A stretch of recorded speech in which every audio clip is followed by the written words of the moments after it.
A caixa chegou numa quarta-feira comum, às 5 da tarde. Eu estava regando as orquídeas na varanda, aquelas que meu marido César plantou antes de partir, quando o carteiro tocou a campainha. Entrega registrada para a senhora Cecília Monteiro. Precisa assinar. O remetente era um escritório de advocacia em Curitiba que eu nunca tinha ouvido falar. Pesei a caixa nas minhas mãos. Leve, mas volumosa. Abri ali mesmo, na sala. Dentro havia 15 envelopes lacrados com cera vermelha, numerados de 1 a 15, e um bilhete escrito à mão. Leia na ordem. Cada carta revela uma camada. Quando chegar na carta 15, você vai entender por que o casamento de R$ 187 mil do seu filho foi apenas o começo do golpe. Meu coração disparou. Imagine abrir uma caixa e descobrir 15 cartas de uma mulher morta.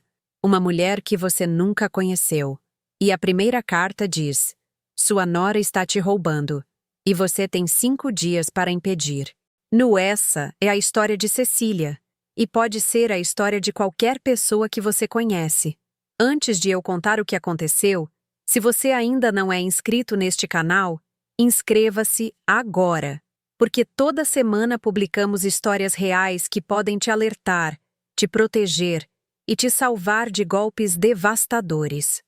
Aperta o sininho, deixa o like e vamos juntos nessa jornada. Agora sim, vamos começar. 6 meses haviam passado desde aquele dia lindo em que vi meu filho único subir ao altar. 6 meses desde que gastei quase 20% de todo o meu patrimônio líquido para realizar o sonho dele. E agora, uma caixa misteriosa com uma mensagem aterrorizante. O que tinha acontecido com as fotos? Que tipo de golpe era esse? Abri a carta número 1 com mãos trêmulas. Começava assim: Querida Cecília, meu nome é Helena. Há 5 anos paguei R$ 220 mil no casamento do meu filho Lucas com uma mulher chamada Virgínia Ferreira Costa. 3 meses depois do casamento, ela desapareceu com 400 mil da minha conta bancária. E o pior, o padrinho do casamento, um homem chamado Guilherme, era o namorado secreto dela há anos. Quando finalmente descobri a verdade, já era tarde demais. Estou te escrevendo essas cartas de um leito de hospital. Tenho câncer terminal. Não me resta tempo. E a última coisa que posso fazer antes de morrer é te salvar. Seu filho Rafael não sabe, mas ele é a terceira vítima dela. E você, Cecília, está prestes a perder tudo. Minhas mãos tremiam tanto que a carta caiu no chão. Olhei para a escada onde Virgínia e Rafael dormiam no andar de cima. Eles moravam comigo há 5 meses. E eu, idiota, pensava que era temporário, que estavam juntando dinheiro para o próprio apartamento, que minha nora perfeita, que me chamava de mãezinha e pedia receitas, estava construindo uma família comigo. Mas agora, com essa carta nas minhas mãos, tudo ganhava um sentido macabro. Respirei fundo. Peguei a carta número 2 com dedos gelados e comecei a ler minha sentença de morte. A carta número 2 começava diferente. A caligrafia de Helena era mais trêmula, como se tivesse sido escrita com dor. Cecília, antes de te contar sobre Virgínia, preciso que você entenda como ela funciona. Porque se você não entender o padrão, vai achar que é loucura. Vai achar que estou exagerando. E quando perceber que não estou, pode ser tarde demais. Sentei no sofá, aquele mesmo sofá onde César e eu assistíamos filmes aos domingos. Onde Rafael sentava quando era criança para fazer lição de casa. Onde Virgínia agora se espalhava com suas almofadas caras e seu perfume enjoativo. Continuei lendo. Tudo começou de forma inocente. Meu filho Lucas conheceu Virgínia num churrasco na casa de amigos, há 6 anos. Ela era doce, atenciosa, engraçada. Tinha essa risada contagiante que fazia todo mundo gostar dela instantaneamente. Lucas estava com 29 anos, solteiro, workaholic.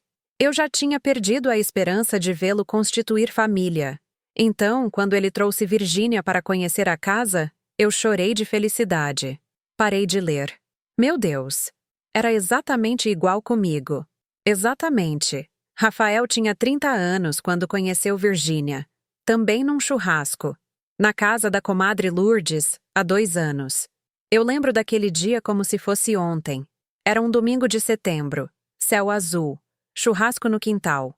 Lourdes tinha chamado uns 15 amigos. Rafael, foi porque eu insisti. Filho, você precisa sair de casa, conhecer gente, viver. Ele resmungou, mas foi. E voltou com Virgínia. Lembro dela entrando na minha casa pela primeira vez. Vestido florido, sandália rasteira, cabelo solto, sorriso largo. Dona Cecília, que casa linda. Posso conhecer? Ela percorreu cada cômodo com aqueles olhos brilhantes, tocando nas coisas, elogiando tudo. Essas orquídeas são suas? Que coisa mais linda! Minha avó também tinha, mas nunca conseguiu fazer florescer assim. Eu derretei. Ela pediu a receita do bolo de fubá. Voltou na semana seguinte para aprender a fazer. Me chamou de Dona Ceci, com aquela voz doce. 3 meses depois, já estava me chamando de mãezinha. E eu, boba, adorava. César tinha morrido 6 anos antes. Infarto fulminante, no meio da noite, sem aviso, sem despedida. Eu acordei ao lado de um corpo frio. Desde então, a casa era grande demais, silenciosa demais, vazia demais. Rafael morava sozinho num apartamento perto do trabalho. Eu via meu filho uma vez por semana, aos domingos, para almoço. Depois, ele ia embora, e eu voltava para o silêncio. Então, quando Virgínia apareceu, trazendo vida, risadas, movimento, eu me agarrei àquela alegria como um náufrago se agarra a uma tábua. Voltei para a carta de Helena.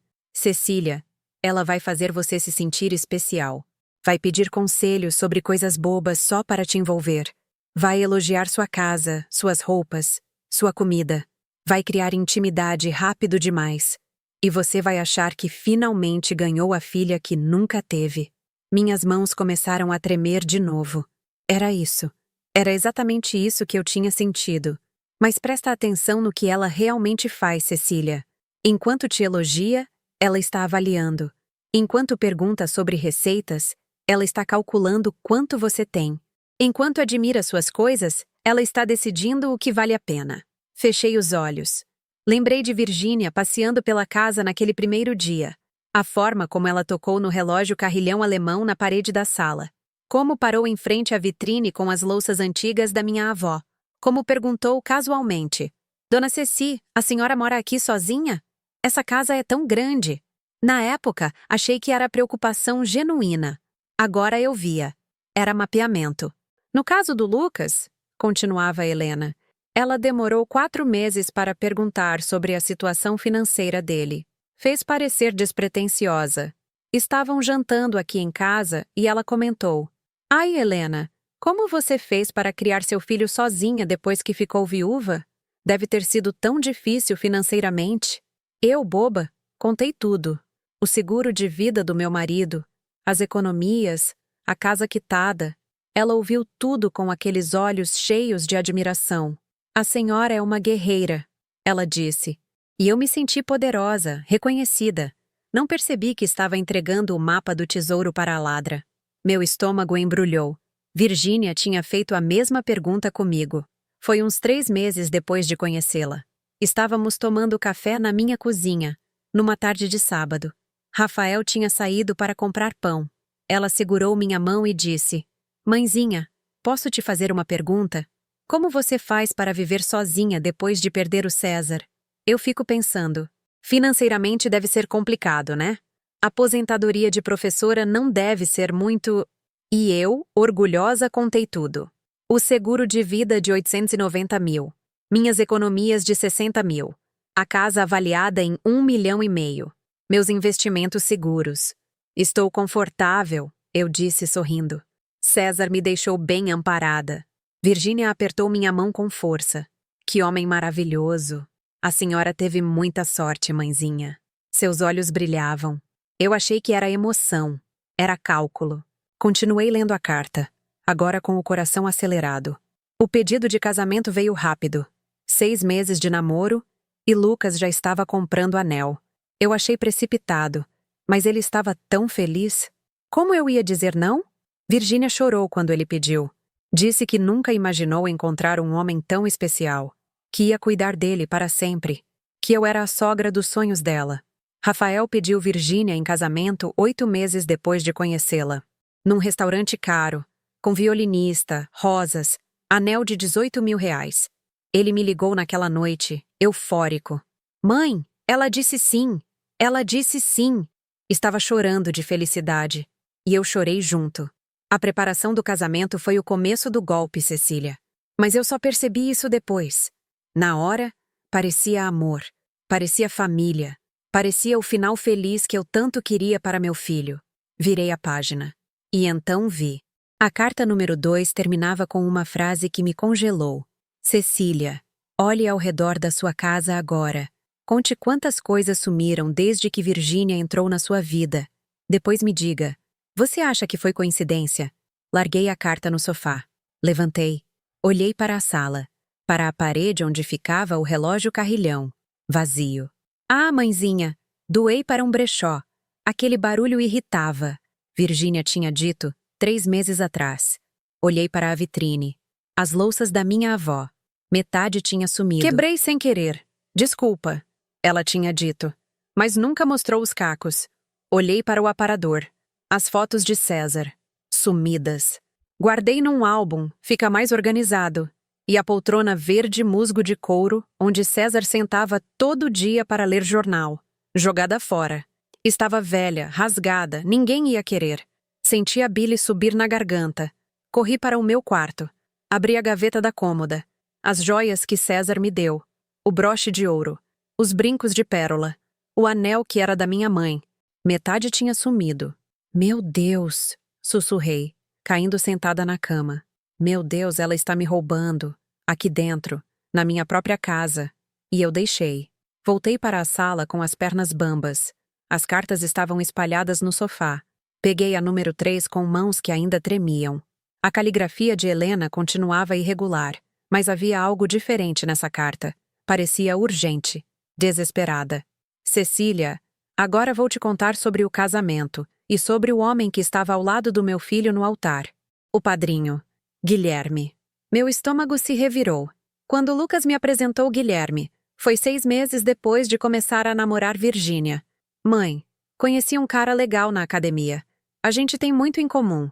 Virou meu parceiro de treino. Fiquei feliz. Meu filho sempre foi tímido, tinha poucos amigos. Ver ele construindo uma amizade nova me deixava contente. Parei de ler. Respirei fundo. Continuei. Guilherme era simpático, atencioso, sempre disponível. Aparecia aqui em casa para assistir futebol com Lucas. Me ajudava a carregar compras. Chamava Lucas de irmão. Em poucos meses, eles eram inseparáveis. Então, quando Lucas decidiu se casar, escolher Guilherme como padrinho foi natural. Óbvio. Eu até sugeri. Filho, chama o Guilherme. Vocês são tão próximos. Lucas ficou emocionado. Mãe, eu ia chamar mesmo. Ele é meu melhor amigo. Minhas mãos suavam. Continuei lendo, mas cada palavra era uma punhalada. O casamento custou 220 mil reais. Eu paguei tudo. Buffet de 58 mil. Vestido de 24 mil. Decoração de 18 mil. O salão mais bonito de Curitiba. Virgínia queria que fosse perfeito. E eu queria que meu filho tivesse o dia mais feliz da vida dele. Então eu paguei. Cada centavo. Fechei os olhos. Nosso casamento tinha sido em março. 6 meses atrás. Espaço Montes Claros. 130 convidados. Eu tinha gastado 187 mil reais. Buffet, 60 mil. Vestido com bordados, Swarovski. 22 mil. Fotógrafo e vídeo em 4K. DJ 8.500. E iluminação. 30 mil. Flores e decoração, 15 mil. Convites e lembrancinhas, 8.500. Bolo de 5 andares, 12 mil. Aluguel do salão, 18 mil. Outros gastos, 13 mil. Cada número gravado na minha memória como uma cicatriz. No dia do casamento, continuava Helena, tudo estava perfeito. Virgínia estava linda. Lucas estava radiante. E Guilherme fez o discurso mais bonito que já ouvi. Meu coração acelerou. Lembrei do discurso de Guilherme no casamento de Rafael. A carta continuava, e Helena transcrevia o discurso palavra por palavra. Lucas, meu irmão, a gente se conheceu há pouco tempo, mas parece que fomos amigos a vida toda. Você é o cara mais leal, mais honesto, mais trabalhador que eu conheço. E Virgínia, você é uma mulher incrível. Sortuda por ter encontrado um homem assim. E Dona Helena, Muito obrigado. Obrigado por nos dar esse dia perfeito. Obrigado por ser essa mãe maravilhosa. Vocês são a família que eu sempre sonhei ter. Ele levantou a taça. Todo mundo aplaudiu. Eu chorei. Larguei a carta. Levantei. Andei até a janela. Olhei para as orquídeas na varanda. As mesmas orquídeas que eu estava regando quando a caixa chegou, há 2 horas atrás. Parecia uma vida inteira. Guilherme tinha feito o mesmo discurso no casamento de Rafael. Palavra por palavra, quase idêntico. Eu lembrava dele subindo ao palco, taça na mão, sorriso largo. Rafael, meu irmão. A gente se conheceu há 1 ano e meio, mas parece que somos amigos de infância. Você é o cara mais leal que eu conheço. E Virgínia, você é incrível. E Dona Cecília, muito obrigado por esse dia perfeito. Vocês são a família que eu sempre quis ter. Todo mundo tinha aplaudido. Rafael chorou. Eu chorei. E agora, lendo essa carta, eu entendia. Era um roteiro. Um maldito roteiro ensaiado. Voltei para o sofá. Peguei a carta de novo. Minhas mãos tremiam tanto que quase não conseguia segurar o papel. Cecília, 3 meses depois do casamento, eu descobri a verdade. Por acaso. Por puro acaso. Prendi a respiração. Eu estava passando de carro perto do Shopping Palladium, em Curitiba. Era uma quinta-feira de tarde. Vi Virgínia saindo de uma loja. E ela não estava sozinha. Ela estava com Guilherme. E não era uma caminhada casual de amigos. Ela estava grudada nele, mão na cintura dele, rindo. Ele beijou a testa dela, depois a boca. Meu estômago embrulhou. Vomitei um pouco na boca. Parei o carro, engoli, segui eles. Foram para um café. Sentaram num canto. Ele segurou a mão dela por cima da mesa. Ela encostou a cabeça no ombro dele. Cecília, eu vi. Eram um casal de verdade. Com intimidade, com história. Comecei a chorar. Lágrimas silenciosas descendo pelo meu rosto. Tirei fotos, gravei vídeos. Fiquei lá 1h30 assistindo aqueles dois. Meu filho estava trabalhando, achando que tinha uma esposa. E a esposa dele estava tendo um encontro romântico com o melhor amigo dele, com o padrinho do casamento. Respirei fundo, tentando controlar o choro. Quando confrontei Virgínia 2 dias depois, ela riu. Riu, Cecília. Disse que eu estava louca, que Guilherme era gay, que eles eram só amigos, que aquele beijo que eu vi foi um carinho fraternal. Carinho fraternal. Ela olhou nos meus olhos e mentiu com uma facilidade assustadora. A carta continuava. Mostrei as fotos para Lucas. Ele não acreditou.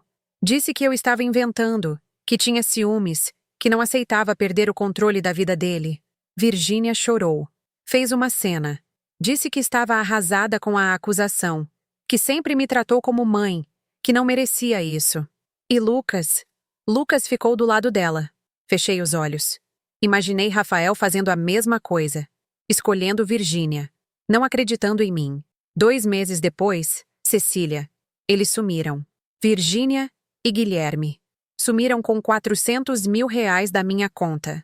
Usaram uma procuração que Virgínia tinha me convencido a assinar para facilitar as coisas.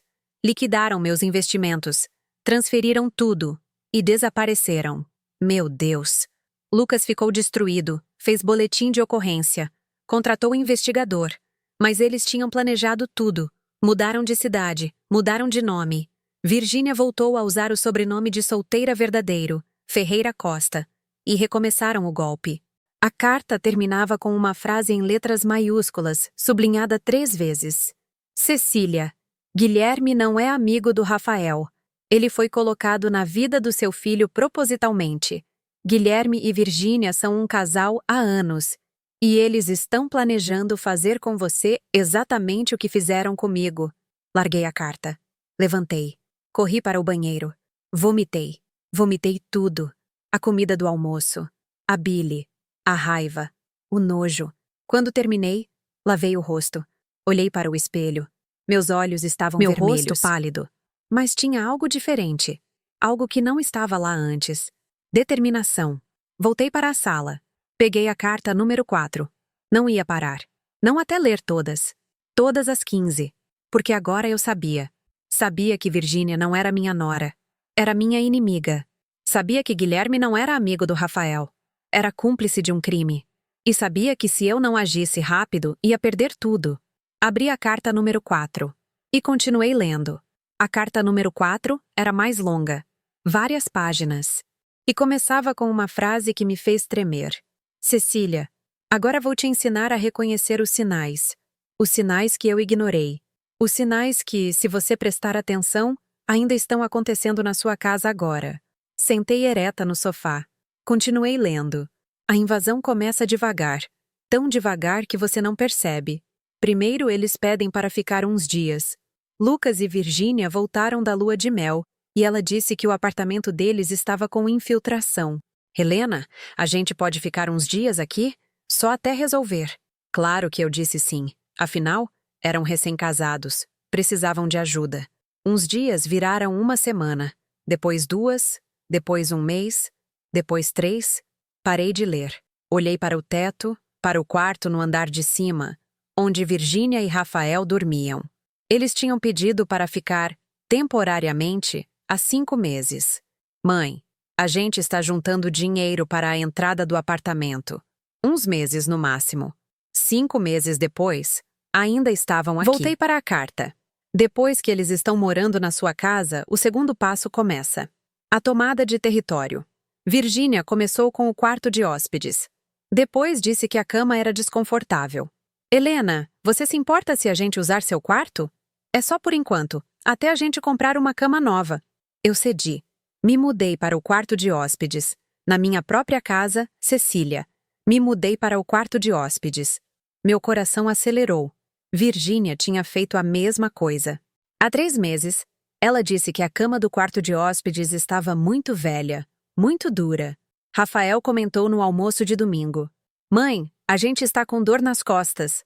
Você se importa de trocar de quarto com a gente? Só até comprarmos uma cama nova. Eu aceitei. Afinal, meu quarto tinha a cama king size que César e eu compramos há 20 anos. Era confortável. E eles eram jovens, precisavam dormir bem. Então me mudei para o quarto de hóspedes, com minha cama de solteiro. Minhas costas doendo toda manhã. Enquanto Virgínia dormia na minha cama, no meu quarto, com o meu filho. O terceiro passo, continuava Helena, é a reorganização. Ela vai dizer que quer ajudar, que quer modernizar. Virgínia reorganizou minha cozinha inteira. Jogou fora panelas velhas, doou pratos, mudou tudo de lugar. Eu não achava mais nada na minha própria cozinha.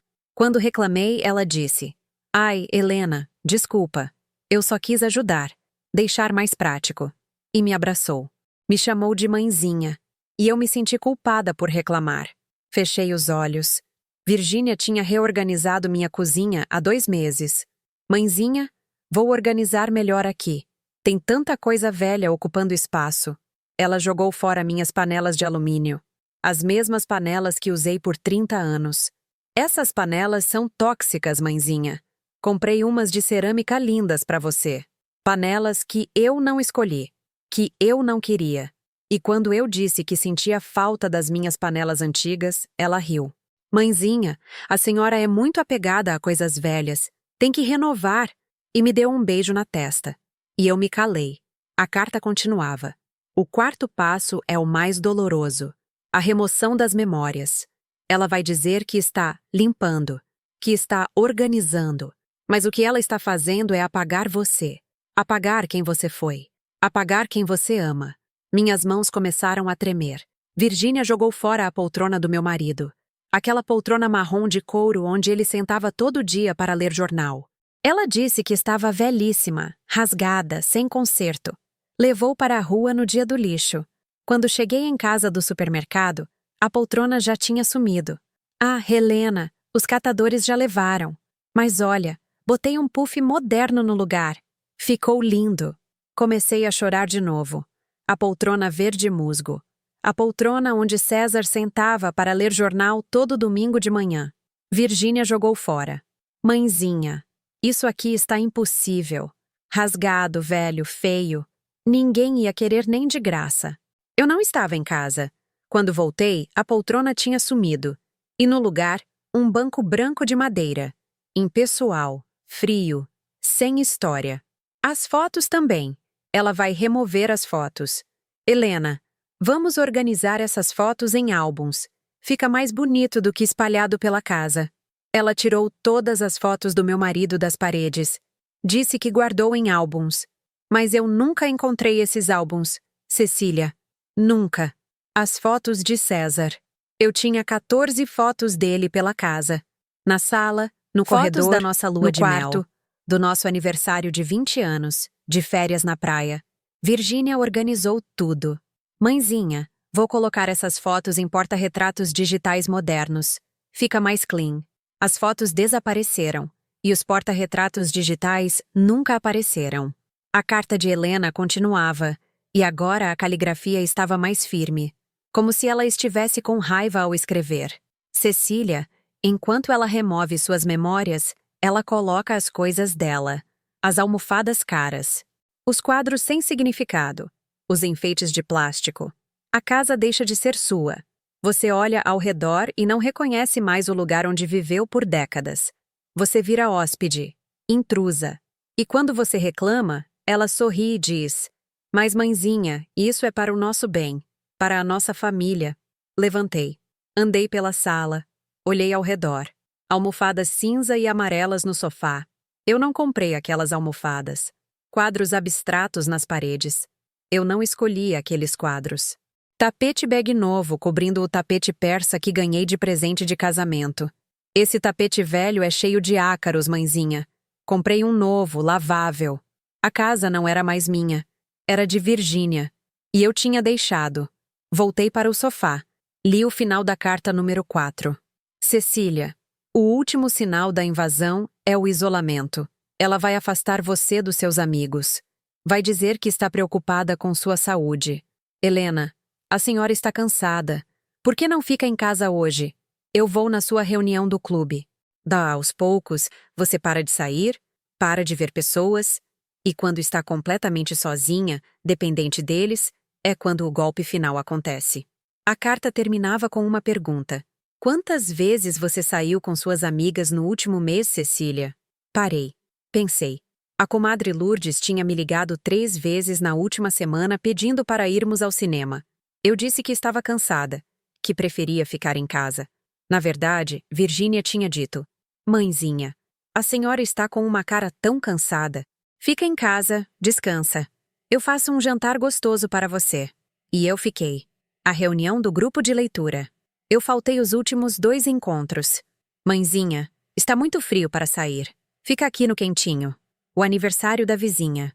Mãezinha, acho melhor não ir. Tem muita gente, você pode pegar uma gripe. Eu não tinha visto minhas amigas há semanas. Estava isolada. Na minha própria casa. Com minha própria família. E nem tinha percebido. Peguei a carta número 5 com mãos que tremiam tanto que quase rasguei o papel. E então ouvi passos no andar de cima. A porta do quarto se abriu. Virgínia estava acordada. Escondi as cartas debaixo de uma almofada rapidamente. Ouvi os passos descendo a escada. Virgínia apareceu na sala de camisola, cabelo solto, olhos sonolentos. Mãezinha, você está acordada ainda? São quase 8 da noite. Está tudo bem? Forcei um sorriso. Sim, filha. Só estava lendo umas coisas antigas. Ela se aproximou. Olhou para a almofada onde eu escondi as cartas. Por um segundo, achei que ela tinha visto. Mas então ela sorriu. A senhora precisa descansar mais, viu? Está com cara cansada. Beijou minha testa.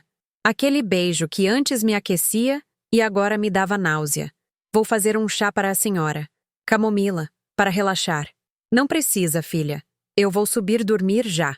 Nada disso. Eu faço. A senhora fica aí. Ela foi para a cozinha. Ouvi o barulho da chaleira. Fiquei sentada, imóvel, as cartas queimando debaixo da almofada. Será que ela desconfiou? Será que percebeu algo diferente em mim? 5 minutos depois, ela voltou com uma caneca fumegante. Toma, mãezinha. Camomila com mel, do jeito que a senhora gosta. Entregou a caneca. Ficou me olhando, esperando eu beber. Levei a caneca aos lábios. O chá estava quente, cheirava bem, mas algo dentro de mim gritava: não bebe. Não bebe nada que ela te der. Fingi que queimei a boca. Ai, está muito quente. Vou deixar esfriar um pouco. Ela sorriu. Então eu vou dormir. Rafael está roncando que nem um urso. Riu. Beijou minha testa de novo. Boa noite, mãezinha. Descansa. Subiu a escada. Ouvi a porta do quarto fechar. Esperei 5 minutos. 10. 15. Então levantei, fui até a pia da cozinha e despejei o chá inteiro no ralo. Lavei a caneca, sequei, guardei, voltei para a sala. Peguei as cartas, olhei para a escada. Não podia ler ali. Se ela descesse de novo, me pegaria. Peguei as cartas todas, às 15, e subi para o meu quarto. O quarto de hóspedes. Tranquei a porta, sentei na cama estreita e continuei. Carta número 5. Cecília, agora vou te contar sobre o dinheiro. Sobre como ela começou a sugar suas economias sem você perceber. Respirei fundo. Continuei. Começou com a reforma. Virgínia disse que a casa precisava de uma revitalização, que estava datada, que alguns reparos eram necessários. Pintura, troca de piso, elétrica. Lucas achou boa ideia. Mãe, realmente a casa precisa de uma reforma. Faz quanto tempo que a senhora não mexe aqui? 20 anos? Era verdade. Fazia 20 anos desde a última reforma. Então aceitei. Parei de ler. Nossa reforma. Há 4 meses. Virgínia tinha dito a mesma coisa. Mãezinha, com todo respeito, mas essa casa precisa de uma atualização urgente. Está tudo tão anos 90. Rafael concordou. Mãe, seria bom mesmo. A parte elétrica está antiga. Pode dar problema. E eu aceitei. Voltei para a carta. O orçamento inicial era 80 mil reais. Dividido meio a meio entre mim e Lucas. Eu pagaria 40 mil. Parecia justo. Mas o orçamento foi aumentando. Helena, descobrimos um problema na tubulação. Mais 12 mil. Helena, o piso que escolhemos saiu de linha. Esse outro é mais caro, mas é o único disponível. Mais 8 mil. Helena, a parede tem infiltração. Precisa refazer. Mais 15 mil. No final, a reforma custou 110 mil reais. Eu paguei 55 mil. Mas Cecília, aqui está o detalhe. Lucas nunca pagou a parte dele. Ele deu o dinheiro para Virgínia. E Virgínia disse que pagou o resto. Mas eu nunca vi comprovante. Nunca vi nota fiscal de metade das coisas. Meu estômago embrulhou.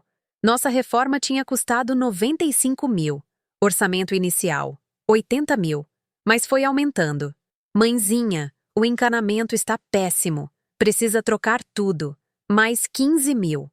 Eu paguei minha parte. 47.500 reais. Rafael deu o dinheiro dele para Virgínia. Mãe, deixa com a Virgínia. Ela entende mais dessas coisas. E eu nunca vi comprovante da parte dele. Nunca vi nota fiscal de nada. A carta continuava. E tem mais. Durante a reforma, pequenas coisas começaram a sumir. Joias, dinheiro. Eu guardava 5 mil reais em espécie numa gaveta para emergências. Sumiu. Helena, a senhora tem certeza que guardou aqui? Não pode ter gasto e esquecido? Comecei a achar que estava ficando senil, que minha memória estava falhando. Mas não estava, Cecília. Ela estava roubando. Devagar. Um pouco por vez. Para eu não perceber. Levantei. Abri a gaveta da minha cômoda. A lata de biscoito onde eu guardava dinheiro de emergência. Tinha 8 mil reais ali. Contei. 4.200 reais. Quase metade tinha sumido. Como eu não percebi? Como? Sentei na cama de novo, chorando. Continuei lendo. Depois da reforma, vieram os pedidos de ajuda. Helena, o carro do Lucas quebrou. A senhora pode emprestar 3 mil? A gente devolve mês que vem. Emprestei. Nunca devolveram. Helena, estamos com um problema no cartão. A senhora pode ajudar com 5 mil? É só até fechar a fatura. Dei. Nunca vi de volta. Helena, precisamos comprar uns móveis para o apartamento que estamos olhando. A senhora empresta 10 mil? Dei. Nunca compraram apartamento nenhum. Fechei os olhos. As ajudas que dei para Rafael e Virgínia nos últimos meses. Mãe, o Rafael está com um problema de fluxo de caixa no trabalho. Pode emprestar 8 mil? Devolvo em 2 semanas. Não devolveu. Mãezinha, precisamos de 4 mil para o dentista. Emergência. Dei. Mãezinha, 5 mil para o seguro do carro. Dei. Peguei meu celular. Abri o aplicativo do banco. Olhei o extrato. As transferências para Rafael nos últimos 6 meses. R$ 43 mil. R$ 43 mil em ajudas e empréstimos que nunca voltaram. A carta número 5 terminava com uma linha que me fez tremer. Cecília, soma quanto você gastou desde que ela entrou na sua vida. Casamento, reforma, empréstimos, pequenos sumiços. Some tudo, depois me diga, quanto sobrou? Peguei papel e caneta, comecei a somar. Casamento, 187 mil. Reforma, 47.500. Lua de mel, dei 15 mil de presente, 15 mil. Empréstimos, 43 mil. Dinheiro sumido da gaveta, 3.800. Joias sumidas, estimativa, 12 mil.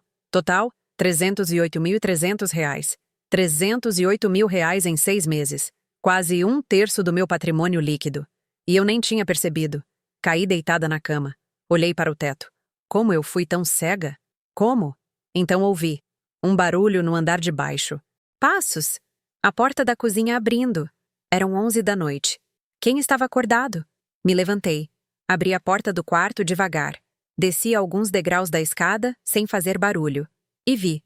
Virgínia, na cozinha, ao telefone. Falando baixo. Rindo. Amor. Calma. Só mais um mês. Ela já assinou o documento do contador, achando que é declaração de imposto de renda. Na verdade, é procuração. Semana que vem a gente liquida tudo e some. Meu coração parou. Congelei na escada. Não respirei. Não me mexi. Só escutei. A voz de Virgínia era baixa, mas eu conseguia ouvir cada palavra. Gui, eu te amo. Você sabe disso. Só mais um mês aguentando esse idiota e essa velha chata. Depois a gente pega os 2 milhões e desaparece. Vai dar para comprar aquele apartamento em Floripa que você queria. E ainda sobra para viajar. Guilherme. Ela estava falando com Guilherme, o melhor amigo do Rafael. Desci mais 2 degraus. Devagar, sem fazer barulho. Peguei meu celular. Coloquei no modo silencioso. Abri o aplicativo de gravação. Apertei o botão vermelho. E continuei escutando. Ela assinou a procuração ontem, Gui. Achou que era papelada do contador. Declaração de imposto de renda. Aquela velha burra assinou sem nem ler. Agora só falta o Rafael assinar também. Ele assina qualquer coisa que eu peço. É tão apaixonado. Tão otário. Na segunda-feira a gente vai no banco. Liquida os investimentos dela. Transfere tudo para a conta laranja. E vaza. Minha mão tremia tanto que quase deixei o celular cair. Segurei firme. Continuei gravando. E o Rafael? Ah, meu bem. Eu vou dizer que vou visitar minha mãe que está doente. Ele vai ficar aqui com a velha. Quando perceberem que o dinheiro sumiu, já vamos estar longe. E eles não têm como provar nada. A procuração está assinada. É tudo legal. Ela riu. Uma risada fria. Sem nenhum traço da Virgínia doce que chamava todo mundo de mãezinha. Gui, eu estou cansada de fingir. Cansada de fazer carinho naquela velha. Cansada de transar com aquele cara sem graça. Mas deu certo, né? 308 mil já entraram. Com os 2 milhões dos investimentos e da venda da casa, vamos sair com 2,3 milhões limpos. É nosso maior golpe.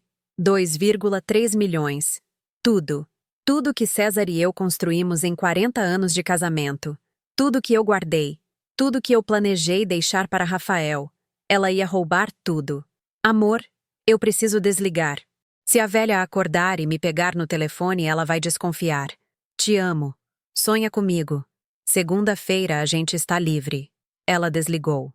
Ouvi os passos dela indo em direção à escada. Subi correndo, em silêncio, de volta para o meu quarto. Fechei a porta devagar. Tranquei. Encostei as costas na porta, o coração batendo tão forte que doía. Salvei a gravação. Mandei para meu e-mail. Mandei para a nuvem. Mandei para 3 lugares diferentes. Não podia perder isso. Era a única prova que eu tinha. Ouvi os passos de Virgínia subindo. Ela passou pelo meu quarto. Entrou no quarto dela. No meu quarto. A porta fechou. Sentei na cama. Olhei para as cartas. Peguei a número 6. Minhas mãos tremiam tanto que mal conseguia segurar o papel. Cecília, se você chegou até aqui, é porque já ouviu algo. Já viu algo. Já começou a perceber. E agora vem o momento mais difícil. O que fazer com essa informação? Continuei lendo desesperada. Eu cometi um erro fatal. Quando descobri a verdade, eu confrontei Virgínia imediatamente. Estava com raiva, estava ferida. Mostrei as fotos dela com Guilherme. Gritei, chorei, exigi que ela saísse da minha casa. E sabe o que aconteceu? Ela negou tudo. Disse que eu estava ficando senil, que as fotos eram montagem, que eu precisava de ajuda psiquiátrica. E o pior, meu filho acreditou nela. Fechei os olhos. Imaginei a cena. Helena, sozinha, sendo chamada de louca, sendo desacreditada pelo próprio filho. Lucas olhou para mim com pena, com aquela pena que a gente sente quando vê alguém perdendo a cabeça. Mãe, eu acho que a senhora precisa de ajuda. Está estressada. Está vendo coisas que não existem. Por que a senhora não vai num médico? E Virgínia, aquela cobra, segurou a mão dele e disse: Lucas, eu entendo. Sua mãe está ficando velha. É normal ficar confusa. Vamos cuidar dela. Uma lágrima desceu pelo meu rosto. Cecília, não cometa o meu erro. Não confronte ainda. Você precisa de provas. Provas sólidas, indiscutíveis. Provas que nem Rafael, nem a polícia, nem ninguém possa negar. Por isso eu deixei para você o envelope pardo. Está na carta 15. Dentro dele tem tudo o que você precisa. Mas primeiro, termine de ler todas as cartas. Entenda o plano completo. E só então, haja. Respirei fundo. Olhei para o relógio no criado mudo. 00:15. A casa estava silenciosa. Rafael e Virgínia dormiam. Eu estava sozinha com a verdade. Peguei a carta número 7. Não ia dormir. Não até ler tudo.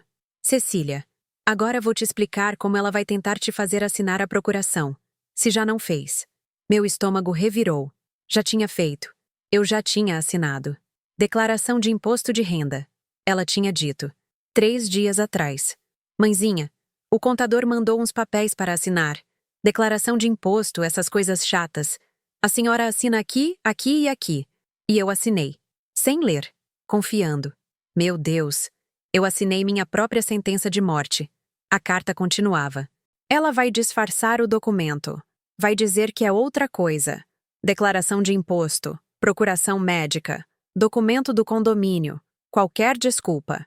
E você, confiando, vai assinar. Porque você nunca imaginou que alguém da sua própria família seria capaz de te trair assim.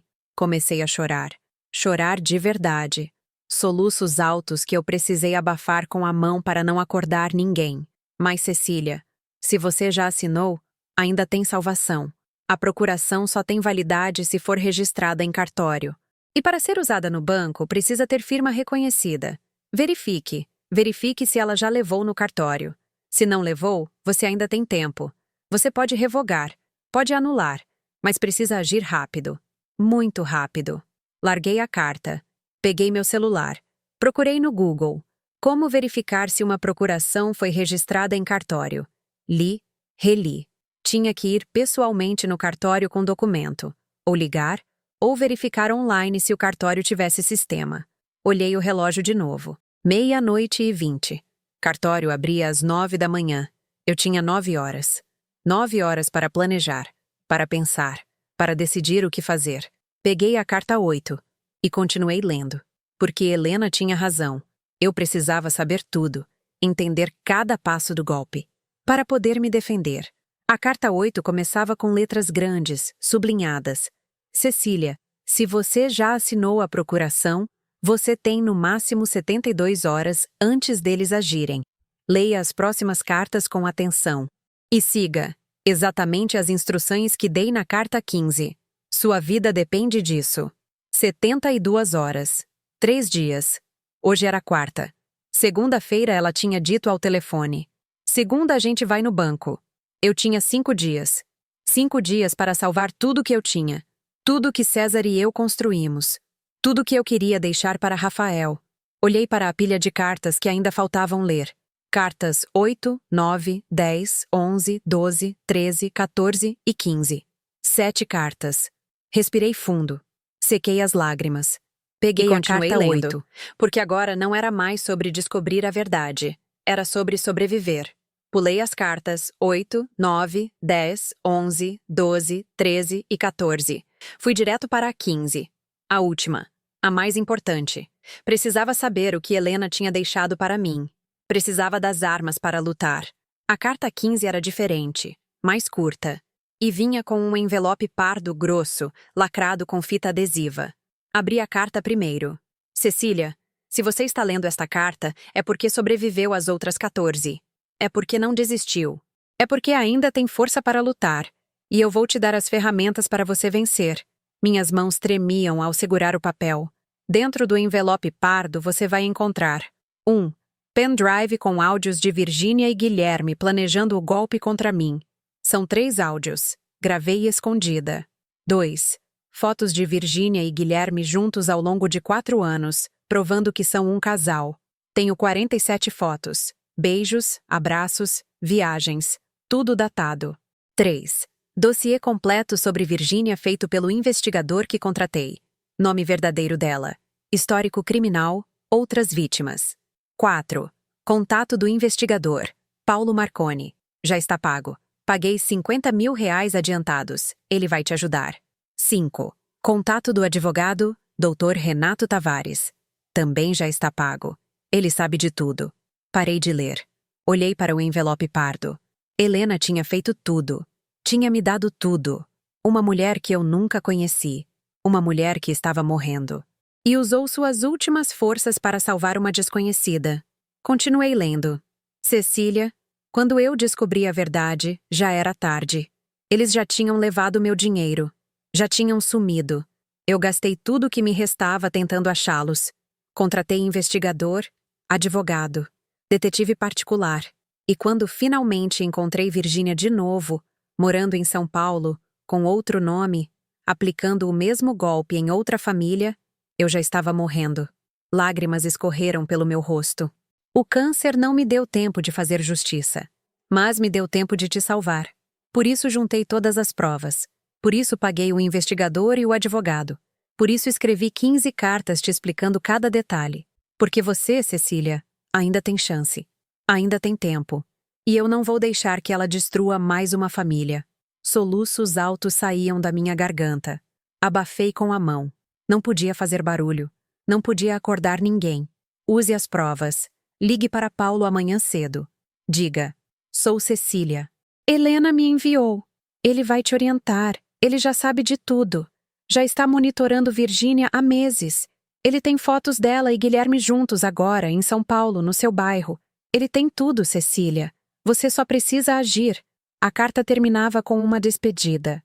Cecília, eu não te conheço, mas te considero uma irmã, porque sei o que você está sentindo. Sei a dor da traição. Sei o desespero de ver seu filho sendo enganado. Sei a raiva de ter sua casa invadida, suas memórias destruídas, sua vida roubada. E sei que você é forte, mais forte do que imagina. Destrua ela, Cecília. Destrua ela por mim, por você, e por todas as mulheres que elas tentaram destruir, com amor e esperança, Helena. Dobrei a carta, sequei as lágrimas, e abri o envelope pardo. Dentro, como Helena prometeu, estava tudo. Pendrive vermelho pequeno, pasta com fotos impressas, pasta com documentos. 2 cartões de visita. Paulo Marconi, investigador particular. Dr. Renato Tavares, advocacia civil e criminal. Peguei o pendrive. Liguei meu notebook velho. Esperei os 5 minutos que ele levava para ligar. Conectei o pendrive. Abri. 3 arquivos de áudio, nomeados. Áudio 1. Virgínia e Guilherme. Plano do golpe.mp3. Áudio 2. Virgínia ao telefone com Guilherme. Depois de pegar o dinheiro.mp3. Áudio 3. Guilherme contando para amigos sobre os golpes anteriores.mp3. Coloquei os fones de ouvido. Apertei play no primeiro áudio. A voz de Virgínia. Clara. Inconfundível. Gui, a velha já assinou a procuração. Ela achou que era declaração de imposto. Burra. Semana que vem a gente liquida tudo e vaza.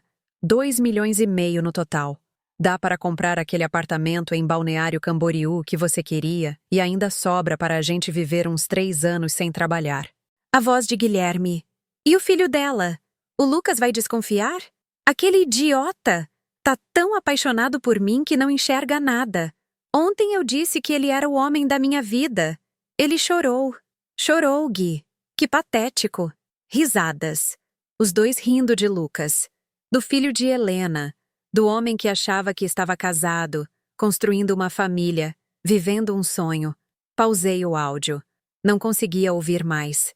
Era demais. Muito cruel. Mas precisava. Precisava saber tudo. Apertei play de novo. E o próximo? Já escolheu? Já. Tem um cara em São Paulo. Solteiro, 32 anos, engenheiro, mãe viúva com grana. Perfeito. Vou aparecer na vida dele por acaso. A comadre da mãe dele dá churrasco todo mês. Vou me infiltrar lá. 2 anos e a gente tira mais uns 2 milhões dessa família. Meu sangue gelou. Ela estava falando de Rafael. De mim. 2 anos atrás. Antes mesmo de conhecer Rafael, ela já sabia. Já tinha planejado. Já tinha escolhido a gente como alvo. Desliguei o áudio. Tirei os Olhei fones. para a pasta de fotos. Abri. 47 fotos. Virgínia e Guilherme. Em Curitiba, em 2019. Na praia, em 2020. Em Florianópolis, em 2021. Em Porto Alegre, em 2022. Em São Paulo, em 2023.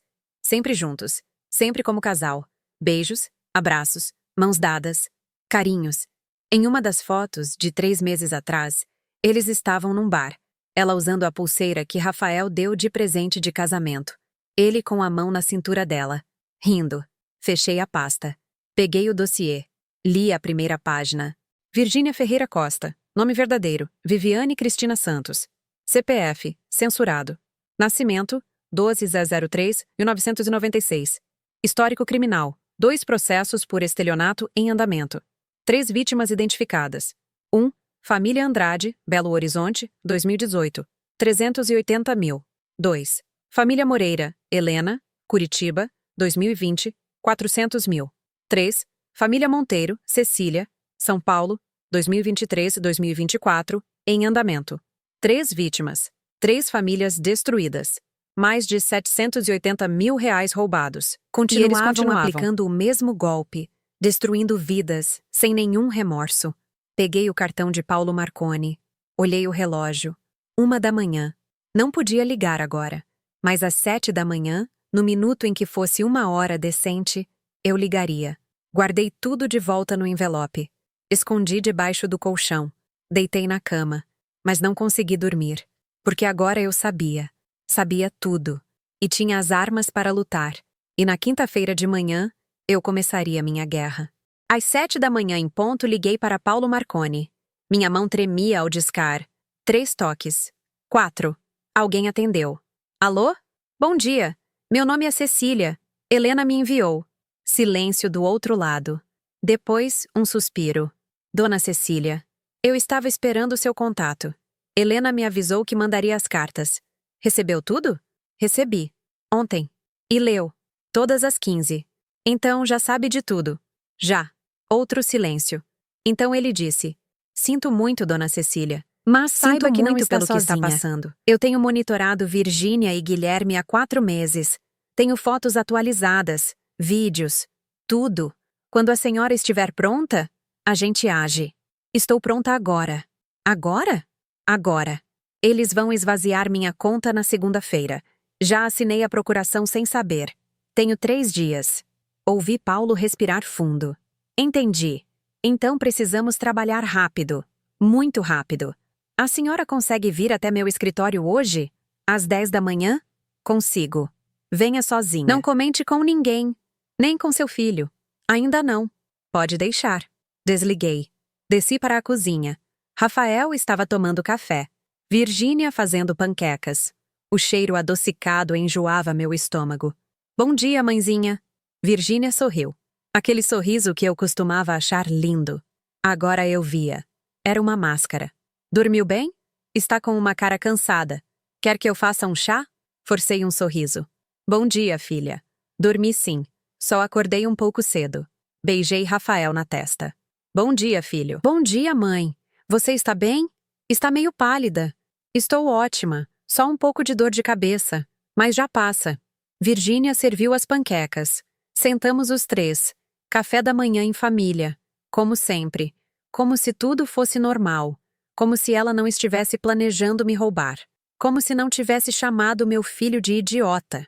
Como se não estivesse transando com o melhor amigo dele. Comi a panqueca. Forcei cada garfada. Sorri. Conversei. Fingi. Porque Helena tinha razão. Não podia Ainda não. confrontar. Precisava de mais. Precisava que eles se sentissem seguros, confiantes, vitoriosos, para então destruir tudo. Mãezinha, hoje vou sair para resolver umas coisas. Precisa de alguma coisa? Não, filha. Vou só dar uma volta, encontrar a comadre Lourdes. Faz tempo que não vejo ela. Os olhos de Virgínia brilharam. Que ótimo. A senhora precisa sair mais, se distrair. Faz bem para a cabeça. Se distrair. Para não perceber o golpe. Para não atrapalhar os planos dela. Para ser uma vítima mais fácil. É verdade. Vou ligar para ela. Terminamos o café. Rafael foi trabalhar. Virgínia subiu para o quarto. Eu fiquei na cozinha, lavando louça, a máscara firme no rosto. Mas por dentro estava em chamas. Às 9h30, saí de casa. Peguei um Uber. Não quis usar meu carro. Não queria deixar rastro. Dei o endereço que Paulo tinha mandado por mensagem. Rua Augusta, 1428, Conjunto 705. Cheguei às 10 em ponto. Prédio comercial. Subi de elevador. Toquei a campainha. Paulo abriu a porta. Homem de uns 50 anos, cabelo grisalho, olhar sério. Dona Cecília, entre. O escritório era pequeno. Mesa, computador, arquivo. Nas paredes, quadros brancos cheios de fotos. E no centro, uma foto grande de Virgínia e Guilherme. Beijando. Sente-se. Sentei. Ele se sentou na frente de mim. Colocou uma pasta grossa na mesa. Dona Cecília, vou ser direto.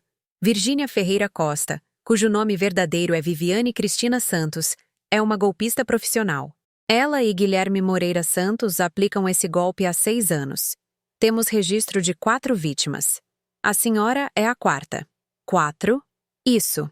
Antes de Helena, houve outra. Em 2017. Mas essa vítima não quis processar. Tinha vergonha. Então eles continuaram. Ele abriu a pasta. Mostrou documentos. Fotos. Cronologia. O padrão é sempre o mesmo. Guilherme identifica o alvo. Homem solteiro, 30 a 35 anos. Mãe viúva com patrimônio. Virgínia se aproxima. Namoro rápido. Casamento caro, pago pela mãe. Mudança para a casa da mãe. Reforma cara. Empréstimos. E então, a procuração. Depois disso, liquidam tudo e somem. E ninguém conseguiu prendê-los? Tecnicamente, não é crime se a procuração foi assinada voluntariamente. É difícil provar coação ou fraude. Por isso eles são tão cuidadosos. Por isso funcionou 4 vezes. Mas não vai funcionar a 5ª. Paulo sorriu pela primeira vez. Não, Dona Cecília. Porque dessa vez temos algo que não tivemos antes. O quê? A gravação que a senhora fez ontem à noite. Congelei. Como você sabe? Helena me ensinou a instalar um aplicativo de monitoramento remoto no celular dela. Antes de morrer, ela pediu que eu fizesse o mesmo com o seu. Quando a caixa chegou, o aplicativo foi ativado. Eu ouvi a gravação que fez. E Dona Cecília, aquilo é ouro. É confissão direta, com valor de prova. Com aquilo, a gente consegue não só impedir o golpe, como colocá-los na cadeia. Lágrimas de alívio desceram pelo meu rosto. Então tem jeito? Tem como salvar tudo? Tem. Mas precisamos agir com precisão. Tenho um plano. E vai exigir que a senhora seja forte. Muito forte. Consegue? Consigo. Ele abriu outra pasta. Então vamos começar. Passamos 3 horas no escritório. Paulo explicou cada detalhe do plano. Mostrou fotos novas de Virgínia e Guilherme juntos, tiradas na semana anterior. Eles se encontravam em um motel na Zona Leste toda quarta-feira às 3 da tarde.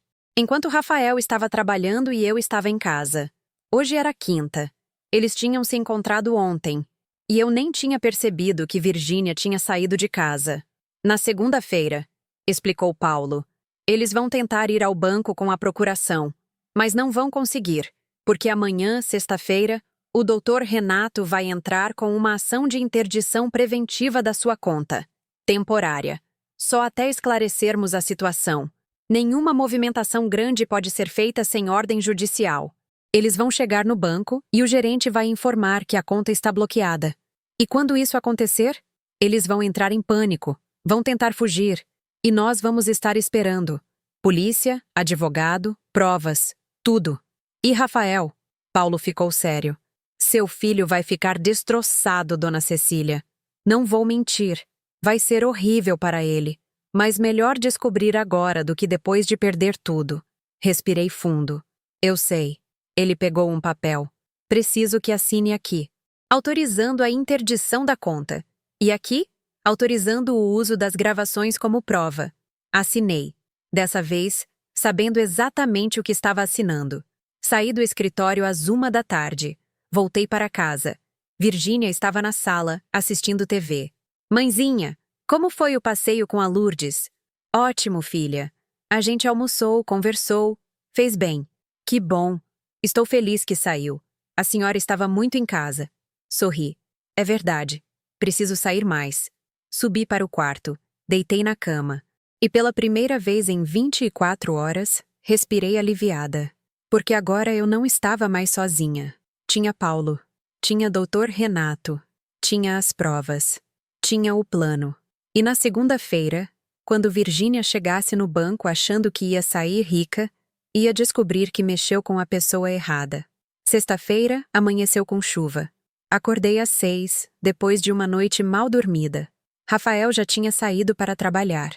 Virgínia ainda dormia. A casa estava silenciosa. Peguei meu celular. Mensagem de Paulo. Conta bloqueada. Interdição aprovada pelo juiz. Segunda-feira, eles não vão conseguir tirar nada. Fique calma e continue agindo normalmente. Respirei fundo. Metade do plano estava pronto. Agora faltava a parte mais difícil.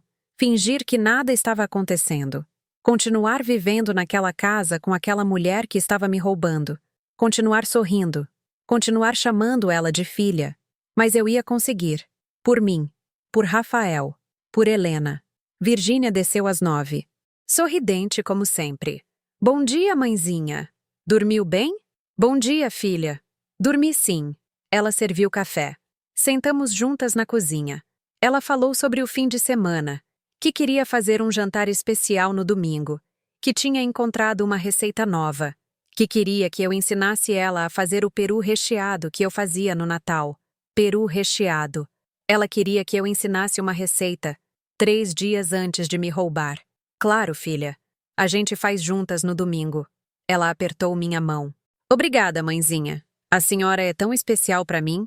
Eu amo muito a senhora. Eu amo muito a senhora. As palavras queimavam, mas eu sorri. Eu também te amo, filha. Mentira. Mentira pela primeira vez para aquela mulher. Mas mentira necessária. Meu celular vibrou. Mensagem de Paulo.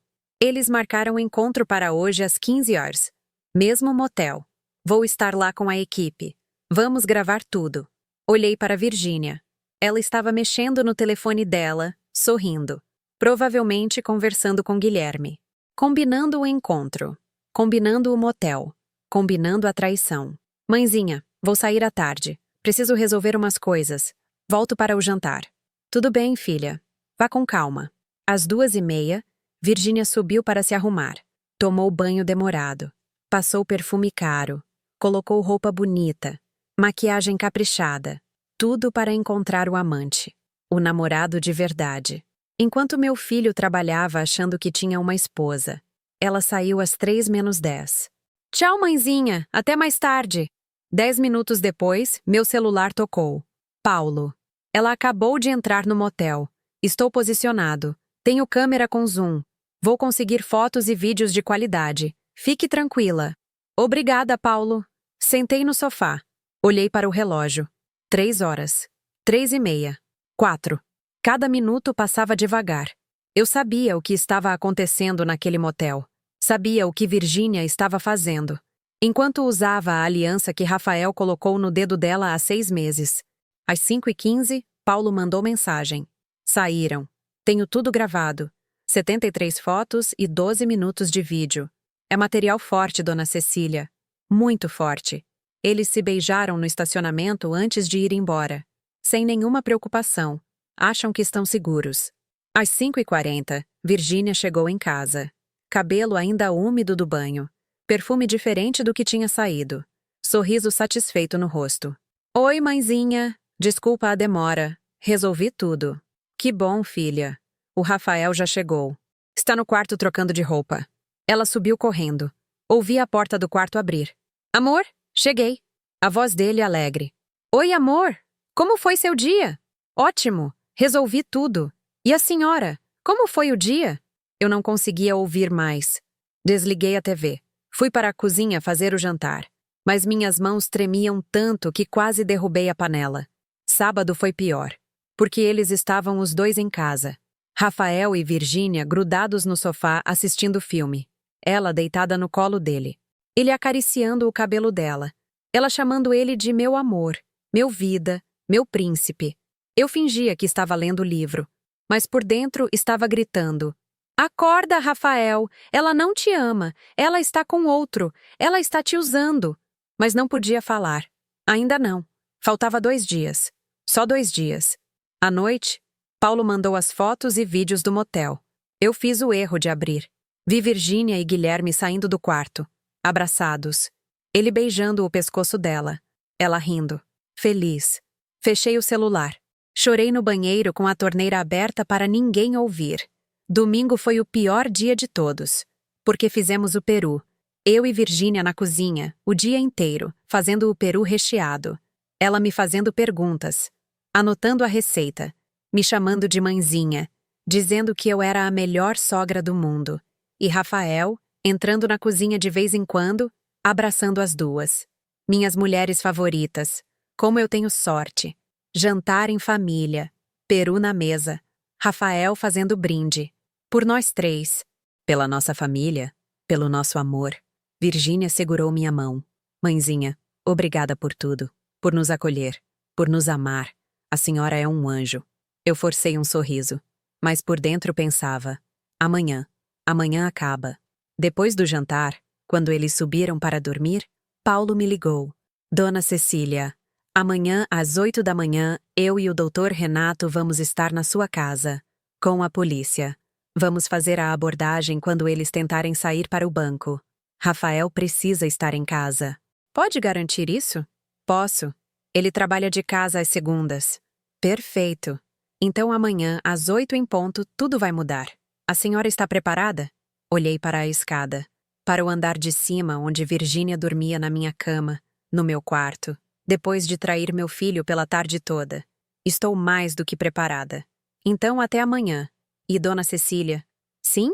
A senhora é mais forte do que imagina. Helena sabia disso. E eu também sei. Amanhã, justiça será feita. Desliguei. Sentei no sofá. Olhei para a casa ao meu redor.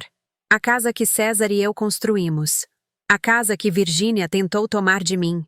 Mas não conseguiu. Porque eu descobri. Porque Helena me salvou.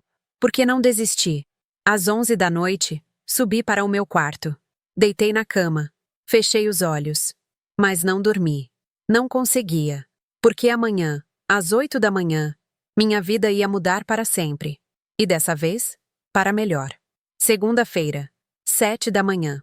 Acordei antes do despertador. Não tinha dormido quase nada. O coração batia tão forte que parecia que ia sair do peito. Hoje era o dia. Desci para a cozinha. Fiz café. As mãos tremiam tanto que derramei água fora da xícara. Limpei. Respirei fundo. Calma, Cecília. Calma. Mensagem de Paulo às 7h15. Dona Cecília, mudança de planos. Não vamos bloquear a conta. Vamos deixar eles tentarem sacar. A polícia vai estar dentro do banco. Quando eles apresentarem a procuração falsa e tentarem fazer a transferência, faremos a prisão em flagrante. É mais forte, mais contundente. A senhora consegue ir com eles ao banco? Respondi. Consigo. Rafael desceu às 7h30. Bom dia, mãe. Hoje vou trabalhar de casa. Bom dia, filho. Virgínia desceu às 7h40. Nervosa. Ansiosa. Olhava o celular a cada minuto. Bom dia. Mãezinha. Hoje eu e o Rafael precisamos ir no banco às 9. Aqueles papéis que a senhora assinou, lembra? Precisamos regularizar no banco. Ah, sim. Os papéis do contador. Isso! A senhora quer ir com a gente? Ou prefere ficar em casa? Meu coração disparou. Era a minha deixa. Sabe que eu vou sim, filha. Faz tempo que não vou no banco. Quero aproveitar para resolver umas coisas também. Vi um flash de irritação nos olhos dela, mas ela disfarçou. Ah, que ótimo! Então a gente vai todos juntos. Às 8h45, saímos de casa. Rafael dirigindo. Virgínia no banco do passageiro. Eu atrás. Ela olhava para trás de vez em quando. Nervosa. Checando se eu estava desconfiada. Eu sorria. Calma. Serena. Por dentro, estava em chamas. Chegamos no banco às 9h05. Agência central. Cheia de gente. Virgínia foi direto ao gerente. Bom dia. Tem o horário marcado. Virgínia Ferreira Costa. O gerente sorriu. Ah, sim, senhora Virgínia. E a titular da conta, senhora Cecília, está aqui também? Estou. Eu me aproximei. Perfeito. Vamos para a sala VIP. Por favor, me acompanhem. Entramos na sala.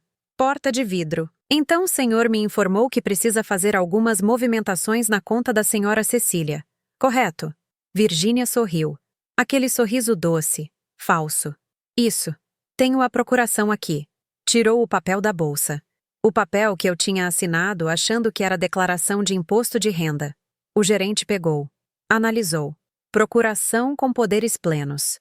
Assinada pela senhora Cecília. Reconhecimento de firma. Ele olhou para mim. Senhora Cecília, a senhora confirma que assinou este documento? Respirei fundo. Sim, mas eu gostaria de entender melhor o que estou autorizando. Virgínia ficou tensa. Mãezinha, a gente já conversou sobre isso. É para facilitar, para eu poder ajudar a senhora com as coisas do banco. Eu sei, filha, mas quero entender. O que exatamente você vai fazer com minha conta hoje? O gerente olhou o papel. Pela procuração, ela pode fazer qualquer movimentação. Saques, transferências, aplicações, resgates. E ela pretende fazer o quê? Virgínia forçou uma risada. Mãezinha, a senhora está desconfiada de mim? Sou sua nora.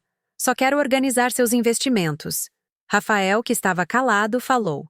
Virgínia, deixa minha mãe perguntar. É dinheiro dela. Ela olhou para Rafael com irritação, mas disfarçou rápido. Claro, amor. Claro. Virou para o gerente. Vou resgatar os investimentos da dona Cecília e transferir para uma conta de rendimento melhor. Qual conta? Perguntei. Uma conta nova que abri para a senhora, em outro banco. Rende mais. E qual banco? Ela hesitou. Banco. Banco Inter. E o número da conta? Mãezinha, a senhora não precisa se preocupar com esses detalhes. Preciso sim, filha. É minha conta. O gerente estava desconfortável, sentindo a tensão. Senhora Cecília, se a senhora não está segura sobre essa movimentação, podemos remarcar para outro dia. Virgínia ficou pálida. Não, não precisa remarcar. A dona Cecília está só confusa. Dona Cecília, a senhora confia em mim, né? Olhei nos olhos dela. Aqueles olhos que fingiram amor por 2 anos, que enganaram meu filho, que mentiram para mim todos os dias. Não, não confio. Silêncio. Rafael olhou para mim. Mãe? Virgínia ficou vermelha. Como assim não confia? Dona Cecília, o que está acontecendo? Você não é publicitária. Você não ama meu filho. Você não me chama de mãezinha porque gosta de mim. Você está me roubando. Roubando? Ela levantou. Gritou. Eu não sou ladra. Como a senhora ousa? Nesse momento, a porta da sala abriu. Paulo entrou. Atrás dele, Dr. Renato. E 2 policiais à paisana. Virgínia ficou branca. Congelou. Virgínia Ferreira Costa? Um dos policiais se identificou. Sou o delegado Ferreira. A senhora está sendo presa em flagrante por tentativa de estelionato. Rafael se levantou. O quê? Do que vocês estão falando? Paulo abriu o tablet. Mostrou as fotos. Virgínia e Guilherme no motel. Seu melhor amigo e sua esposa são um casal há 6 anos. Eles aplicam golpes em famílias. Sua mãe seria a 4ª vítima. Toda a agência estava olhando através do vidro. Clientes curiosos, funcionários parados, todos vendo a cena. Rafael olhou para Virgínia. Diz que não é verdade. Diz que é mentira. Ela tentou chorar. Amor, eu posso explicar. Paulo colocou o áudio. Minha gravação. A voz de Virgínia saiu clara, alta, para todo mundo ouvir. Ele é tão apaixonado por mim que não enxerga nada. Aquele idiota. Amanhã eu digo que ele é o homem da minha vida. Ele vai chorar de novo. Que patético. Rafael cambaleou. Sentou. as mãos na cabeça. As pessoas do lado de fora sussurravam, apontavam, filmavam. Virgínia percebeu. Percebeu que estava sendo exposta, publicamente, na frente de dezenas de pessoas. E a máscara caiu. Tá bom, tudo bem. Quer saber? Eu sou golpista. E vocês são todos idiotas. Idiotas que caem no meu jogo. Esse babaca aqui, apontou para Rafael, é o mais patético de todos. Chorava quando eu dizia que amava ele. Chorava! Rafael vomitou. Ali mesmo, no chão da sala. Ela continuou. E você, velha ridícula? Com suas orquídeas, suas receitas, suas histórias do marido morto. Eu odiava cada segundo nessa casa. Mas ia valer a pena. 2 milhões. 2 milhões que ia ser meu. O delegado colocou as algemas. Tem direito de ficar calada. Sugiro que use. Mas ela não parou. Gritava. Vocês acham que vão me prender? Vão me prender por quê? Por ser mais esperta? Por aproveitar de velhas tolas e homens desesperados? Eles a arrastaram para fora. Pela agência. Todo mundo vendo. Todo mundo filmando. Gritando obscenidades. Xingando. Cuspindo ódio. Até sumir pela porta. Voltamos para casa em silêncio. Rafael dirigindo no automático. Olhos vermelhos. Rosto pálido. Eu no banco de trás, segurando a bolsa com força para as mãos pararem de tremer. Paulo e Dr. Renato nos seguiram em outro carro. Precisavam coletar mais provas na casa. Documentos, objetos. Tudo que Virgínia tinha tocado. Quando chegamos, Rafael saiu do carro e vomitou de novo. Na calçada. Na frente dos vizinhos que olhavam curiosos. Eu segurei o braço dele. Filho, vamos entrar. Ele mal conseguia andar. Entrou cambaleando. Sentou no sofá. Ficou lá, olhando para o nada. Paulo entrou atrás de nós. Dona Cecília, precisamos recolher algumas coisas. Computador da Virgínia. Celular, se ela deixou algum. Documentos. Fiquem à vontade. Eles subiram. Começaram a revirar o quarto. Meu quarto. Que ela tinha tomado. Sentei ao lado de Rafael. Segurei a mão dele. Estava gelada. Filho? Mãe? Ele olhou para mim. Lágrimas escorrendo. Como eu não vi? Como eu fui tão cego? Ela era profissional, Rafael. Enganou 3 famílias antes de nós. Você não teve culpa. Eu casei com ela, mãe. Eu casei. Fiz voto. Prometi amor eterno. E ela estava rindo de mim. Me chamando de idiota. De patético. Ele começou a chorar. Soluços altos. Desesperados. Eu abracei meu filho. Meu filho de 32 anos chorando nos meus braços como quando tinha 5. Eu te amo, filho. E a gente vai superar isso. Juntos. E o Guilherme, mãe? Meu melhor amigo. Meu padrinho. Como ele pôde? Nesse momento, Paulo desceu a escada com um laptop. Encontrei o computador dela. Tem muita coisa aqui. Conversas, fotos, planejamento de outros golpes. Ele olhou para Rafael com pena. Rapaz, se quiser ver, tem evidências de mais 3 alvos que eles estavam estudando. Iam continuar o esquema por anos. Rafael levantou. Quero ver o Guilherme. Quero olhar na cara dele. Paulo hesitou. Ele está sendo preso agora. Equipe foi na casa dele há 30 minutos. Então eu vou lá. Rafael. Tentei segurar. Mãe, eu preciso. Ele gritou. Depois abaixou a cabeça. Desculpa, mas eu preciso ver ele. Preciso ouvir da boca dele. Dr. Renato desceu com uma caixa de documentos. Rapaz, não recomendo. Vai só piorar. Não importa. Já está uma merda. Não pode piorar. Paulo suspirou. Tudo bem, vou levá-lo. Mas vai ser rápido. 5 minutos no máximo. Eles saíram. Fiquei sozinha com o Dr. Renato. Ele sentou na minha frente. Dona Cecília, a senhora está bem? Ri. Uma risada amarga. Estou. Conseguimos. Ela está presa. Está. E vai ficar por um bom tempo. Com as provas que temos, ela pega de 4 a 8 anos. Guilherme também. E meu dinheiro? Os 308 mil que já gastei? Vamos entrar com ação de ressarcimento. Parte pode ser recuperada, vendendo bens deles. Mas honestamente, Dona Cecília, eles já gastaram a maior parte. Vai recuperar talvez 30, 40%. O resto? Ele fez uma pausa. O resto foi embora. 180 mil reais. Perdidos para sempre. Mas pelo menos eu ainda tinha o resto. Ainda tinha a casa. Ainda tinha os investimentos. Ainda tinha minha dignidade. E a procuração? Está anulada? Está. Cancelamos hoje mesmo. Eles não vão poder tocar em nada. Respirei aliviado. 1 hora depois, Rafael voltou. Entrou em casa. Subiu direto para o quarto. Bateu a porta. Paulo ficou comigo na sala. Foi difícil. Guilherme tentou se explicar. Disse que era apaixonado por Virgínia. Que ela que comandava tudo. Que ele era manipulado. Seu filho deu um soco nele. Quebrou o nariz. Os policiais precisaram separar. Ele vai responder por isso? Não. Guilherme não vai querer pressionar acusações. Já está em situação delicada demais. E o que acontece agora? Agora? Virgínia e Guilherme ficam presos. Amanhã tem audiência de custódia. Provavelmente vão converter em prisão preventiva. Com o histórico deles, não vão soltar. Depois começa o processo. Vai demorar uns 2 anos até julgamento. Mas com as provas que temos, condenação é certa. Paulo pegou a pasta dele. Dona Cecília, a senhora salvou sua família, salvou seu patrimônio e salvou futuras vítimas deles. Helena ficaria orgulhosa. Helena, a mulher que eu nunca conheci, a mulher que morreu me salvando. Paulo, obrigada. Por tudo.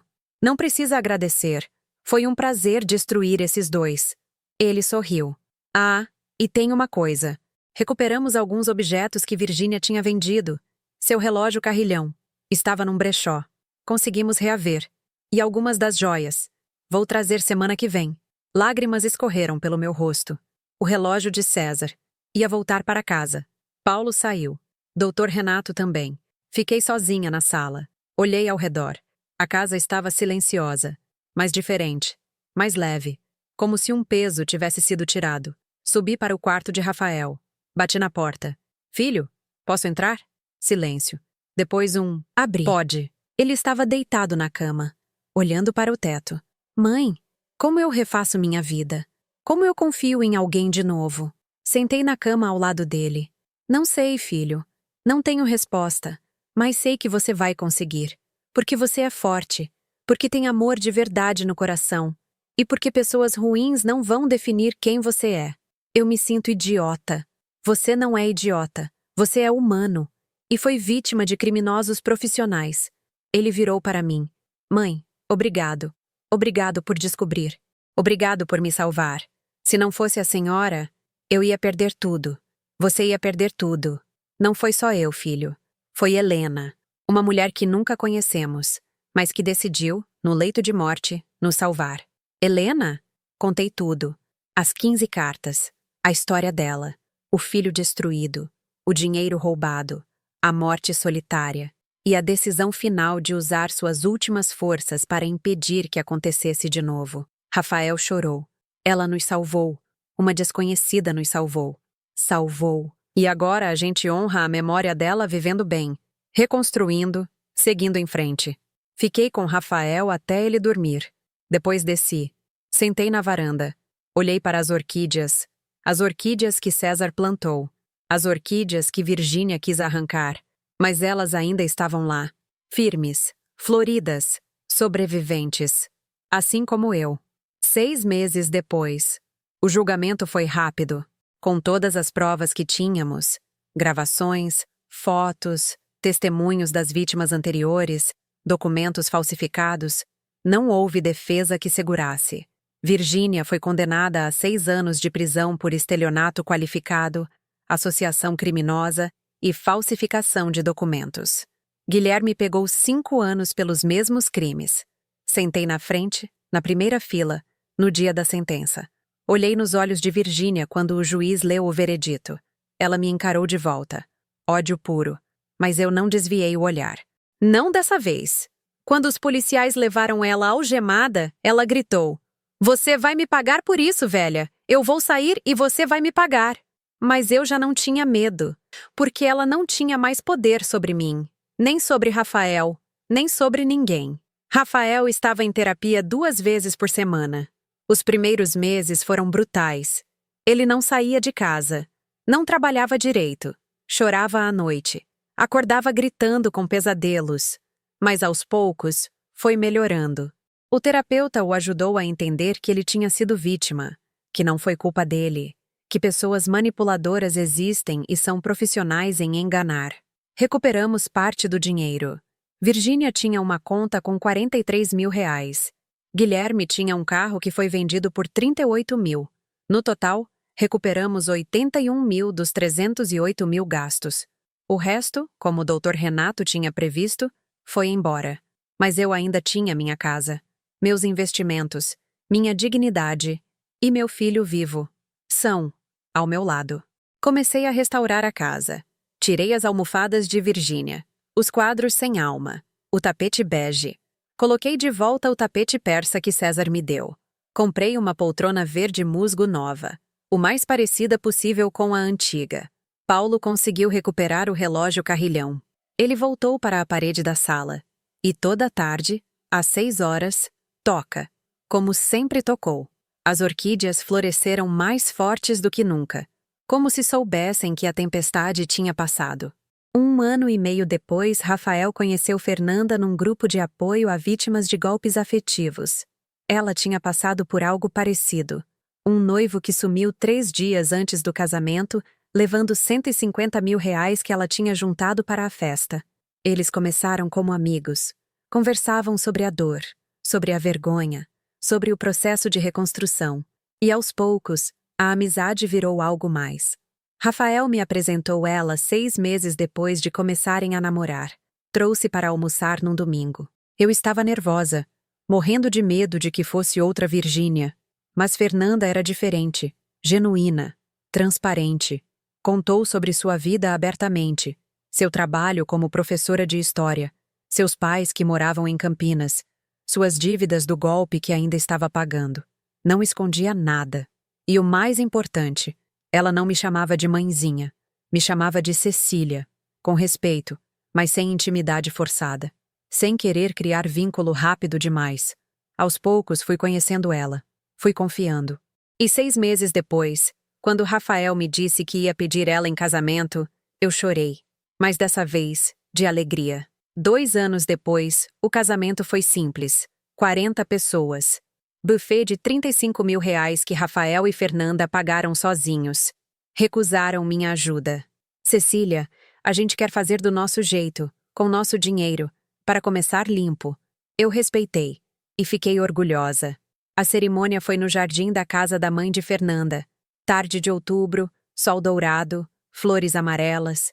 Rafael subiu ao altar chorando, mas dessa vez, lágrimas verdadeiras, de amor real.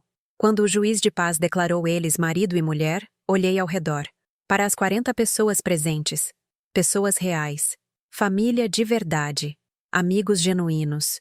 Não tinha Guilherme, não tinha falsidade, não tinha armadilhas, só tinha amor. Na recepção, levantei para fazer um brinde. Rafael me pediu.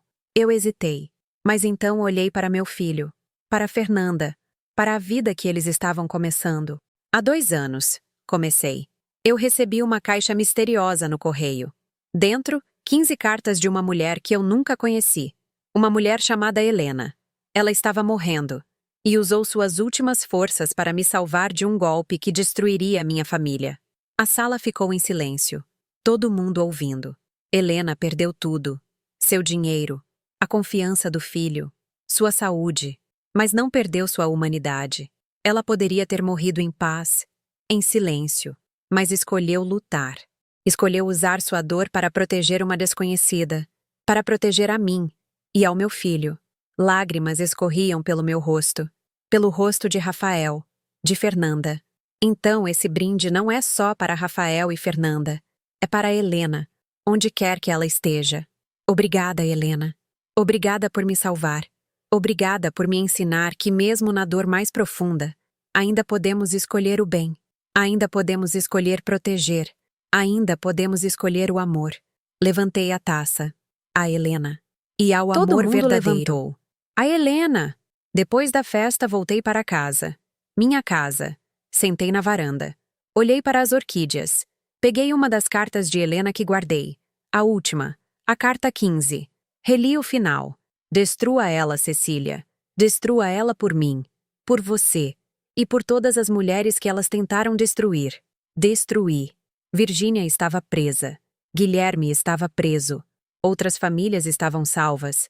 Peguei papel e caneta. Escrevi. Querida Helena, você nunca vai ler isso, mas preciso escrever. Preciso te dizer. Conseguimos. Virgínia e Guilherme estão presos. Rafael está feliz. Eu estou em paz.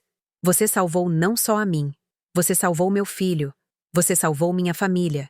E sei que salvou outras também, porque sua história viralizou. Foi notícia. Outras vítimas viram. Outras famílias aprenderam os sinais. Você, Helena, mesmo morta, continua salvando pessoas. Obrigada. Do fundo do meu coração. Obrigada. Descanse em paz. Você merece. Com amor eterno, Cecília. Dobrei Guardei o junto papel. com Com as 15 cartas. Um dia, vou doar tudo para um instituto de apoio a vítimas de golpes, para que a história de Helena continue salvando. Me levantei. Olhei para as orquídeas uma última vez. Elas balançaram com o vento, como se estivessem acenando, como se César estivesse dizendo: você conseguiu. Entrei em casa. Minha casa. Restaurada. Limpa. Livre. E pela primeira vez em 2 anos, respirei completamente em paz. Se você está lendo isso e algo na sua vida não parece certo, se alguém apareceu rápido demais, se promessas parecem boas demais, se está perdendo território na sua própria casa, se suas coisas estão sumindo, se seus amigos estão se afastando, preste atenção. Não ignore os sinais, porque às vezes, a pessoa que dorme ao seu lado não é quem você pensa que é. E nem sempre o amor que você sente é o amor que você recebe. Confie no seu instinto. Proteja o que é seu. E lembre, dignidade nunca se negocia. Nunca. Se essa história tocou seu coração, se você sentiu raiva, tristeza, ou até mesmo se reconheceu em alguma parte dessa jornada, deixe seu like agora. E se você quer continuar ouvindo histórias reais de superação, de mulheres e homens que enfrentaram traições, golpes e injustiças, mas que encontraram forças para lutar e vencer, inscreva-se no canal e ative o sininho, porque aqui, toda semana, você vai conhecer pessoas que se recusaram a ser vítimas. Pessoas que, como Cecília, decidiram que dignidade não se negocia. Seja parte dessa comunidade. Inscreva-se agora. E nos comentários, me conta. Você já passou por algo parecido? Conhece alguém que foi vítima de golpe afetivo? Compartilhe sua história. Você não está sozinho.